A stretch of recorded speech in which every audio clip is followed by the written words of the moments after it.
amigos desta fazenda Caco de Telha e Jatobá. Sei verdadeiramente que vocês todos me conhecem bem. A minha meta é trabalho, honestidade e bem-estar social. Então passou uma semana, 10 dias depois, aí alguém, professor Desu, ela começou a procurar, disse, não posso ficar, eu tenho que fazer alguma coisa. Tenho que ir para Salvador. Mas como você vai para Salvador? Você não conhece nada, nunca foi, vai de trem, vai ficar na casa de quem? Como é que você vai fazer isso? E apareceu um senhor e disse, não, você vai para São Caetano e procura aqui a casa do senhor, acho que Guilhermino, e você encontra esse senhor lá que ele pode lhe ajudar. E ela então pegou o trem e foi para Salvador, sem conhecer nada.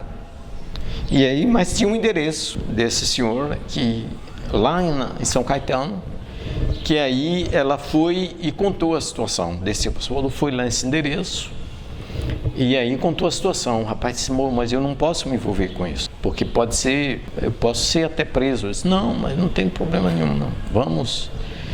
Então ele disse, mas vamos para onde? Onde é que a gente vai procurar? Eu disse, não, a gente tem que procurar nas cadeias. Ela saiu procurando em vários presídios, nos Aflitos, no quartel de Santo Antônio, em outros quartéis, em Dendezeiros, olhando para ver se tinha alguma notícia dele. Ninguém dava absolutamente nenhuma notícia. Só sabiam que tinham muitos presos, que estava todo mundo, a situação política estava extremamente ativa, mas ninguém sabia onde estava. E ela começou a peregrinar em Salvador procurando para saber onde ele estava.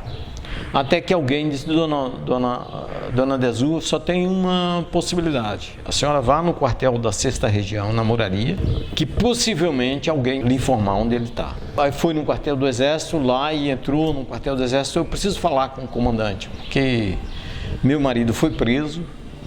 E eu queria saber o paradeiro dele, não consigo identificar onde ele está. Aí disse, não, minha senhora, não é assim, a senhora tem que marcar uma audiência. Ela disse, não, então eu quero marcar. Ele disse, não, a senhora venha daqui depois de amanhã, 2 dias, acho que o coronel vai estar aqui, ele pode dar a informação para a senhora. E aí ela esperou, uns 2 dias depois voltou, marcou essa audiência com ele, e aí ela disse que quando chegou na porta do quartel, via movimento de polícia, todo mundo tocando trompete, os policiais todos alinhados, e o comandante passou no meio da tropa e foi para o escritório dele. E ela, como já tinha marcado a audiência, umas 11 horas mais ou menos, recebeu ele recebeu ela. E ela então explicou, disse, olha, comandante, eu vim aqui porque meu marido, o nome dele é José Bernardino Sena, ele tem 7 filhos, ele foi preso, eu não sei o paradeiro dele, não sei onde ele está. Quero que o senhor localize ele, identifique onde é que ele está, e porque eu preciso, eu não tenho como sobreviver, porque senão eu vou trazer meus filhos e botar aqui na porta do quartel para vocês tomarem conta. Como é que eu vou sobreviver sem meu marido? E ele disse, não, como é o nome do seu marido? Ela disse, José Bernardino Sena. Aí ele disse, não, eu vou procurar saber onde é que ele está. A senhora volte amanhã, que eu vou tentar identificar onde é que ele está. E ela, no dia seguinte, voltou. E aí ele disse, minha senhora, o problema é o seguinte, seu marido, ele é comunista porque foi identificado, foi encontrado com ele um livro, China Sem Muralhas, mas eu vou procurar saber um pouco melhor a situação, mas eu já consegui identificar onde ele está.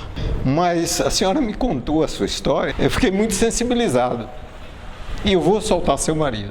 E ela disse, onde ele está? Ele disse, não, eu acho que ele já esteve no quartel do Santo Antônio, passou pelo quartel dos Aflitos, teve um problema com ele porque ele pulou do 1º andar, uma cariação, mas ele foi transferido para um outro quartel, que eu acho que é no Dendezeiros, Mas, como eu prometi com a senhora, eu vou soltar ele. A senhora, olha, daqui a 2 dias só, a senhora vá nos desejos. Isso ela já tinha aí um período que ela estava procurando, né?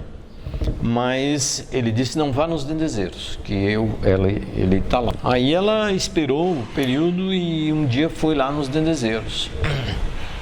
E quando ela esperou lá na portaria, e viu ele saindo.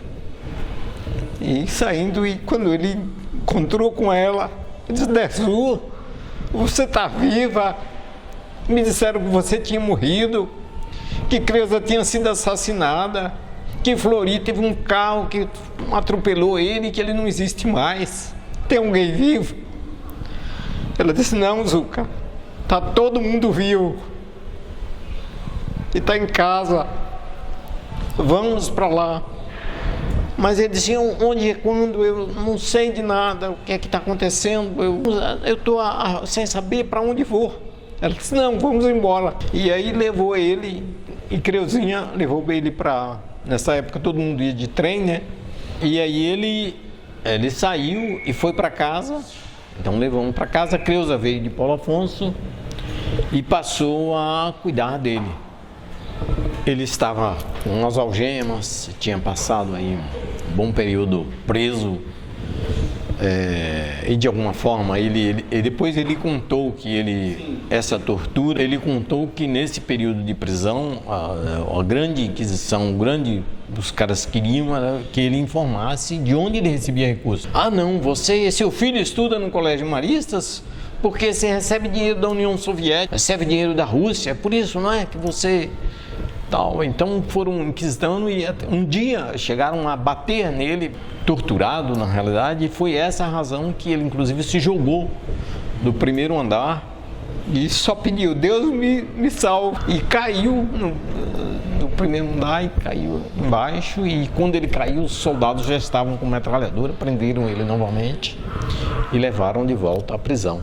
A precisa da tortura psicológica era para tentar ver se conseguia dele alguma informação de que ele recebia dinheiro da Rússia, da União Soviética ou qualquer coisa. Aí ele foi para casa, foi solto, mas aí com uma condição, que ele ficasse respondendo um processo em Salvador durante 3 anos. Ele tinha uma vez por mês, ele tinha que fazer uma declaração de que ele não poderia mais se envolver em atividade política. Eles constituíram um grupo de advogados, e esse grupo deles passaram uns 3 anos, esse processo durou, e no processo final, então o advogado terminou ganhando a causa de que a justiça militar não podia julgar civil.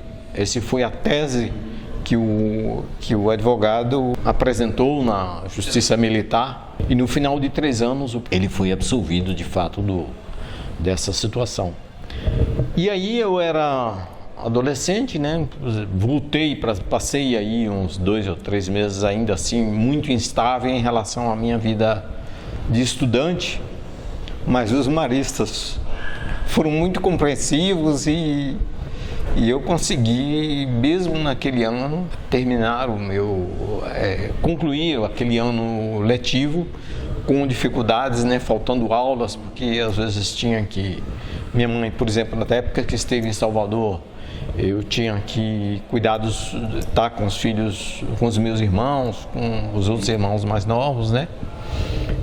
Mas, graças a Deus, ainda naquele período pude concluir o meu período escolar.